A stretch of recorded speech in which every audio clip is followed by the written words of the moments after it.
श्री शिवाय नमस्तुभ्यम। हर हर महादेव। स्वागत है आप सभी का हमारे चैनल पर। आज के इस वीडियो में आप सुनेंगे सोमवार के व्रत की कथा। हमारे हिंदू धर्म में प्रत्येक दिन किसी न किसी देवी देवता को समर्पित माना जाता है और सोमवार का दिन भगवान शिव और चंद्रदेव को समर्पित माना जाता है। इस दिन भगवान शिव की पूजा करने से, चंद्रदेव को अर्घ्य देने से जीवन के सभी कष्ट दूर होते हैं और सभी प्रकार के मनोरथों की पूर्ति होती है। आज के वीडियो में कथा आरंभ करने से पहले आपसे एक ही आग्रह है, अगर अभी तक आपने चैनल को सब्सक्राइब नहीं किया है, पहली बार चैनल पर आए हैं तो चैनल को सब्सक्राइब करके बेल आइकन पर क्लिक कर लीजिए और यदि कथा पसंद आती है तो लाइक करके शेयर भी करिए। तो आइए शुरू करते हैं आज की कथा। एक नगर में एक बहुत धनवान साहूकार रहता था, जिसके घर में धन संपदा की कोई कमी नहीं थी, परंतु उसको एक ही दुख था कि उसकी कोई पुत्र नहीं था और इसी चिंता में रात दिन दुखी रहता था। वह पुत्र की कामना के लिए प्रत्येक सोमवार को शिवजी का व्रत और पूजन किया करता था और सायंकाल को शिव मंदिर में जाकर शिवजी के सामने दीपक जलाया करता था। उसके इस भक्ति भाव को देखकर एक समय माता पार्वती शिवजी से कहने लगी, महाराज, ये साहूकार आपका अनन्य भक्त है और सदैव आपका व्रत और पूजन बड़ी श्रद्धा के साथ करता है। इसकी मनोकामना आपको अवश्य पूरी करनी चाहिए। तब शिवजी ने कहा, पार्वती, ये संसार कर्म क्षेत्र है। जैसे किसान खेत में बीज बोता है वैसे ही फल काटता है, उसी प्रकार इस संसार में प्राणी जैसा कर्म करते हैं वैसा ही फल भोगते हैं। पार्वती जी ने अत्यंत आग्रह से कहा, प्रभु, जब यह आपका अनन्य भक्त है और इसको किसी प्रकार का दुख है तो उसको अवश्य दूर करना चाहिए, क्योंकि आप सदैव अपने भक्तों पर दयालु होते हैं और उनके दुखों को दूर करते हैं।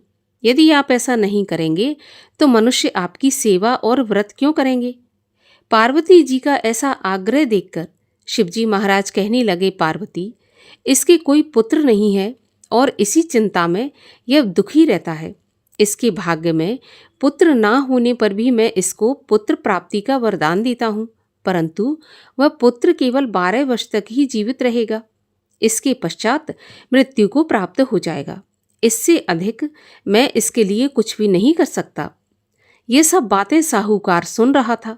इससे उसको ना तो कुछ प्रसन्नता हुई और ना ही कुछ दुख हुआ।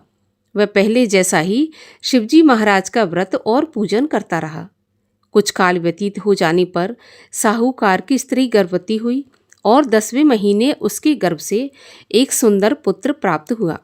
साहूकार के घर में बहुत खुशियां मनाई गई, परंतु साहूकार ने उसके केवल 12 वर्ष की आयु है ऐसा जानकर कोई भी खुशी नहीं मनाई और ना ही किसी को यह भेद बताया। जब वह बालक 11 वर्ष का हो गया तो उस बालक की माता ने उसके पिता से कहा कि अब इसका विवाह कर दिया जाए। तो साहूकार कहने लगा कि अभी मैं इसका विवाह नहीं करूँगा, पहले मैं अपने पुत्र को काशी पढ़ने के लिए भेजूँगा। फिर साहूकार ने बालक के मामा को बुलाकर उसको बहुत सारा धन देकर कहा कि तुम इस बालक को काशी पढ़ने के लिए ले जाओ और रास्ते में जिस स्थान पर भी जाओ यज्ञ करते और ब्राह्मणों को भोजन कराते तथा दक्षिणा देते हुए जाना। अब दोनों मामा भांजे यज्ञ करते, ब्राह्मणों को भोजन कराते और दक्षिणा देते चले जा रहे थे। रास्ते में उनको एक शहर पड़ा। उस शहर में राजा की कन्या का विवाह था, परंतु जो राजकुमार विवाह करने के लिए आया था वह एक आंख से काना था। उसके पिता को इस बात की बड़ी चिंता थी कि कहीं वर को देखकर कन्या के माता पिता विवाह में किसी प्रकार की अड़चन पैदा न कर दें। इस कारण जब उसने सेठ के अति सुंदर लड़के को देखा तो अपने मन में विचार किया कि क्यों न द्वाराचार के समय इस लड़के से दूल्हे का काम चला लिया जाए। ऐसा विचार करके वर के पिता ने उस लड़के और उसके मामा से बात की तो वे दोनों राजी हो गए। फिर उस लड़के को दूल्हे के कपड़े पहनाकर घोड़ी पर चढ़ाकर दरवाजे पर ले गए और सब कार्य प्रसन्नता से पूर्ण हो गए। फिर वर के पिता ने सोचा कि यदि विवाह कार्य भी इसी लड़के से करा लिया जाए तो इसमें बुराई क्या है। ऐसा विचार करके लड़के और उसके मामा से कहा कि यदि आप फेरों का और कन्यादान का काम भी करा दें तो आपकी बड़ी कृपा होगी। मैं इसके बदले आपको बहुत सारा धन दूंगा। तो दोनों मामा भांजे ने स्वीकार कर लिया और विवाह कार्य भी बहुत अच्छी तरह से संपन्न हो गया। परंतु जिस समय लड़का जाने लगा तो उसने राजकुमारी के चुनरी के पल्ले पर लिख दिया कि तेरा विवाह तो मेरे साथ हुआ है, परंतु जिस राजकुमार के साथ तुम्हें विदा किया जाएगा वह एक आंख से काना है और मैं काशी पढ़ने जा रहा हूँ। लड़के के जाने के बाद राजकुमारी ने जब अपनी चुनरी पर ऐसा लिखा हुआ पाया तो उसने काने राजकुमार के साथ जाने से मना कर दिया और कहा कि यह मेरा पति नहीं है, मेरा विवाह इसके साथ नहीं हुआ और जिसके साथ मेरा विवाह हुआ है वह काशी पढ़ने गया है। ऐसा सुनकर राजकुमारी के माता पिता ने अपनी कन्या को विदा नहीं किया और बारात वापस चली गई। उधर सेठ का लड़का और उसका मामा काशी पहुंच गए। वहां जाकर उन्होंने यज्ञ करना और लड़के ने पढ़ना शुरू कर दिया। जब लड़के की आयु 12 साल की हो गई, उस दिन उन्होंने यज्ञ रच रखा था। लड़के ने अपने मामा से कहा, मामा जी आज मेरी तबीयत कुछ ठीक नहीं है। तो मामा ने कहा कि अंदर जाकर सो जाओ और लड़का अंदर जाकर सो गया और थोड़ी देर में उसके प्राण निकल गए।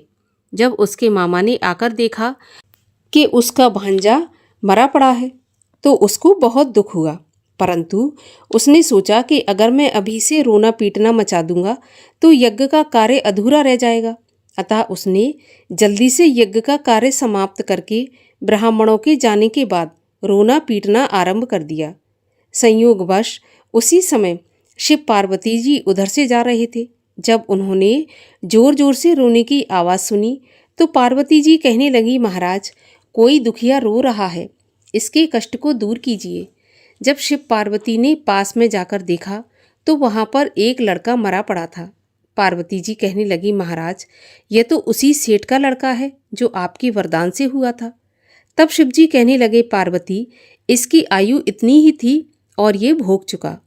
तब पार्वती जी ने कहा, महाराज इस बालक को थोड़ी सी आयु और दे दो, नहीं तो इसके माता पिता तड़प तड़प कर मर जाएंगे। पार्वती जी के बार बार आग्रह करने पर शिवजी ने उसको जीवन का वरदान दिया और शिवजी महाराज की कृपा से लड़का पुनः जीवित हो गया।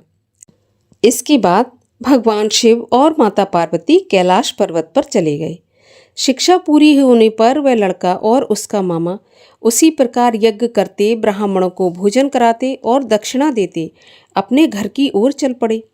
रास्ते में उसी शहर में आए जहां उसका विवाह हुआ था। वहां पर आकर उन्होंने यज्ञ आरंभ कर दिया तो उस लड़के के ससुर ने उसको पहचान लिया और अपने महल में ले जाकर उसकी बड़ी खातिर की। साथ ही बहुत दास दासियों सहित आदरपूर्वक लड़की और अपने जमाई राजा को विदा कर दिया। जब वे अपने शहर के निकट आए तो मामा ने कहा कि मैं पहले घर जाकर खबर करके आता हूँ। जब उस लड़के का मामा घर पहुँचा तो लड़के के माता पिता घर की छत पर बैठे थे और उन्होंने ये प्रण करके रखा था कि यदि हमारा पुत्र कुशलता के साथ लौट आया तो हम राजी खुशी नीचे आ जाएंगे, नहीं तो छत से कूदकर अपने प्राण त्याग देंगे। इतने में उस लड़के के मामा ने आकर ये समाचार सुनाया कि आपका पुत्र आ गया है। तो उनको विश्वास नहीं हुआ। उसके मामा ने शपथ पूर्वक कहा कि आपका पुत्र अपनी पत्नी के साथ बहुत सारा धन लेकर आया है। तो सेठ ने आनंद के साथ उसका स्वागत किया और सब बड़ी प्रसन्नता के साथ रहने लगे। जो कोई भी सोमवार के व्रत को धारण करता है अथवा इस कथा को पढ़ता या सुनता है, उसकी सभी मनोकामनाएं पूर्ण होती हैं और इस लोक में सुख भोग कर अंत में सदा शिव के लोक को प्राप्त करता है। बोलिए शिव शंकर महादेव की जय। और आइए अब सुनते हैं शिव चालीसा। जय गणेश गिरिजा सुवन मंगल मूल सुजान, कहत अयोध्या दास तुम देहु अभय वरदान। जय गिरिजापत दीन दयाला, सदा करत संतन प्रतिपाला। भाल चंद्रमा सोहत नीके, कानन कुंडल नाग फनी के। अंग गौर सिर गंग बहाए, मुंड माल तन छार लगाए। वस्त्र खाल बागंबर सोहे, छवि को देख नाग मुनि मोहे। मैं न मात की हवे दुलारी, वाम अंग सोहत छवि न्यारी। कर त्रिशूल सोहत छवि भारी, करत सदा शत्रुन क्षयकारी। नंदी गणेश सोहे तह कैसे, सागर मध्य कमल है जैसे। कार्तिक श्याम और गणराऊ, या छवि को कही जात न काऊ। देवन जब ही जाए पुकारा, तब ही दुख प्रभु आप निवारा। किया उपद्रव तारक भारी, देवन सब मिल तुम ही जुहारी। तुरत षडानन आप पठायऊ, लव निमेष मह मार गिरायऊ। आप जलंधर असुर संहारा, सुयश तुम्हार विदित संसारा। त्रिपुरासुर सन युद्ध मचाई, सबहि कृपा कर लीन बचाई। किया तपहि भागीरथ भारी, पुरब प्रतिज्ञा तासु पुरारी। दानिन मह तुम सम को नाही, सेवक अस्तुत करत सदाही। वेद नाम महिमा तब गाई, अखत अनाद भेद नहीं पाई। प्रगटी उदद मंथन में ज्वाला, जरत सुरासुर भये विहाला। कीनी दया तह करी सहाई, नीलकंठ तब नाम कहाई। पूजन रामचंद्र जब कीना, जीत के लंक विभीषण दीना। सहस कमल में हो रहे धारी, कीन परीक्षा तबहि पुरारी। एक कमल प्रभु राखे जोई, कमल नयन पूजन चह सोई। कठिन भक्ति देखी प्रभु शंकर, भये प्रसन्न दिए इच्छित वर। जय जय जय अनंत अविनाशी, करति कृपा सबके घटबासी। दुष्ट सकल नित मोहि सतावे, भ्रमत रहो मोहि चैन न आवे। त्राहि त्राहि मैं नाथ पुकारो, एहि अवसर मोहे आन उबारो। ले त्रिशूल शत्रुन को मारो, संकट से मोहे आन उबारो। मातु पिता भ्राता सब होई, संकट में पूछत नहीं कोई। स्वामी एक है आस तुम्हारी, आए हरहु मम संकट भारी। धन निर्धन को देत सदाही, जो कोई जांचे सो फल पाही। अस्तुत के ही विधि करो तिहारी, क्षमहु नाथ अब चूक हमारी। शंकर हो संकट के नाशन, मंगल कारण विघ्न विनाशन। योगी यति मुनि ध्यान लगावे, नारद शारद शीश नवावे। नमो नमो जय नमो शिवाय, सुर ब्रह्मादिक पार न पाए। जो ये पाठ करे मन लाई, तापर होत है शंभु सहाई। ऋनिया जो कोई हो अधिकारी, पाठ करे सो पावन हारी। पुत्रहीन कर इच्छा कोई, निश्चय शिव प्रसाद ते ही होई। पंडित त्रयोदशी को लावे, ध्यान पूर्वक होम करावे। त्रयोदशी व्रत करे हमेशा, तन नहीं ताके रहे कलेशा। धूप दीप नैवेद्य चढ़ावे, शंकर सम्मुख पाठ सुनावे। जन्म जन्म के पाप नशावे, अंत धाम शिवपुर में पावे। कहे अयोध्या दास आस तुम्हारी, जान सकल दुख हरहु हमारी।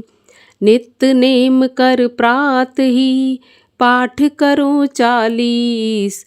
तुम मेरी मनोकामना, पूर्ण करो जगदीश। मक्सर छठ है मंत्र ऋतु, संवत 64 जान। अस्तुत 40 शिवहि, पूर्ण कीन कल्याण। ओम जय शिव ओमकारा, स्वामी हर शिव ओमकारा। ब्रह्मा विष्णु सदा शिव, अर्धांगी धारा। ओम जय शिव ओमकारा। एकानन चतुरानन, पंचानन राजे हंसानन गरुणासन वृषवाहन साजे। ओम जय शिव ओमकारा। दो भुज चार चतुर्भुज 10 भुज ते सोहे। तीनों रूप निरखता त्रिभुवन मन मोहे। ओम जय शिव ओमकारा। अक्षमाला वनमाला मुंडमाला धारी। चंदन मृग मद सोहे भोले शुभकारी। ओम जय शिव ओमकारा। श्वेतांबर पीतांबर बाघंबर अंगे। सनकादिक ब्रह्मादिक भूतादिक संगे। ओम जय शिव ओमकारा। कर के मध्य कमंडल चक्र त्रिशूल धरता। जग करता जग हरता जग पालन करता। ओम जय शिव ओमकारा। ब्रह्मा विष्णु सदा शिव जानत अविवेका। प्रणवाक्षर के मध्य ये तीनों एका। ओम जय शिव ओमकारा। त्रिगुण शिव जी की आरती जो कोई जन गावे। कहत शिवानंद स्वामी इच्छित फल पावे। ओम जय शिव ओमकारा। बोलिए शिवजी महाराज की जय। कर्पूर गौरम करुणावतारम संसार सारम भुजगेन्द्रहारम। सदा वसंतं हृदयारविन्दे भवं भवानी सहितं नमामि। भवं भवानी सहितं नमामि।